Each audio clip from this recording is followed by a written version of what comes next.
Hey everybody, we are starting Standard 3, and 3A is actually looking at the causes of the American Revolution. And we're talking about before the Boston Massacre and the Boston Tea Party and all of that. We're actually going to look at the French and Indian War, okay, which is going to have an impact on the American Revolution. It's going to be one of those causes.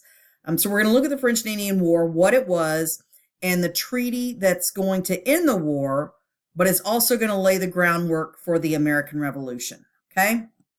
So a couple of things that I want you to bear in mind as we're looking at this is the French and Indian War is going to be fought between England and France. Okay. England and France have been fighting each other for a long, long time. This is just another war. Okay. And they're always fighting over territory. They're these huge, world powers, and they want to be stronger than the other one, and they want to control more territory than the other one. And at the time, you have the 13 colonies controlled by England, and then you have all of this territory up in Canada and to the west of the colonies that's controlled by France. And each of them wants to control more territory. So they're going to go to war in the French and Indian War, and it's going to be between France and England, and they're fighting over control of land in North America. All right. Now, because the colonies are English colonies, the 13 colonies are English colonies, and the colonists are English subjects, you can pretty much figure which side they're going to support, right? The colonists are going to fight for England. And they fight this war, and I will tell you that eventually the England will win the war, okay?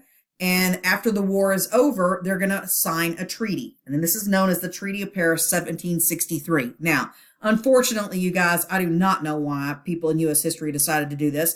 We have lots of treaties of Paris. Okay, so a way for you to remember which one is which is to always look at the date. Okay, we know that the American Revolution starts around 1776, right? Everybody knows that. But look at this date. This is before that. So the only other war that's fought, right, in the colonies in North America before the American Revolution is the French and Indian War. So when you see the Treaty of Paris, 1763, know that that's the treaty that ended the French and Indian War. So the war ends, and you know as well as I do that when a war ends, somebody's going to get some stuff and somebody's going to lose some stuff, right? All right, so look at the map on the left. The area that's got the little stripes going through it, that was the disputed territory, okay? That was the area that they were basically fighting over, France and England, okay?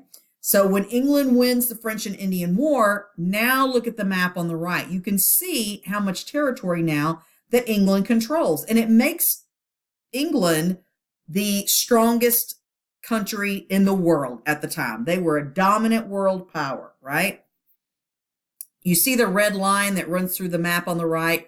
That basically is marking the Appalachian Mountains. And up until the French and Indian War, basically this area to the right was where the colonists settled. That's where the 13 colonies were. That's where they settled. But as a result of winning the war, England's going to gain all of this territory, right? They're going to gain all of this territory with the exception of the city of New Orleans. They do not get the city of New Orleans. And that's important because New Orleans is a port city, right? And port cities are important to trade. So England would have really liked to have gotten New Orleans, but they didn't. But they got all this territory, right?